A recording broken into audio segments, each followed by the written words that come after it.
Higit 539 million pesos na annual budget ng Mangaldan sa 2026, aprobado na ng sanggunian. Para sa detalye, pakinggan sa ulat ni Idol Joanna De Vera. 104.7 IFM. Report! Aprobado na ng sangguniang bayan ng Mangaldan ang annual investment program at annual budget para sa taong 2026 at handa nang i-endorso sa sangguniang panlalawigan.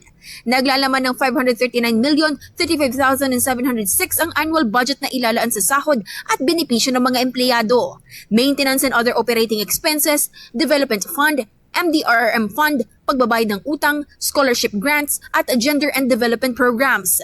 Nakasaad din sa budget na prioridad na proyekto sa susunod na taon ang pagpapaganda ng pamilihang bayan, slaughterhouse, mga kalsada at drainage, farm-to-market roads, at paglalagay ng solar lights sa mga barangay.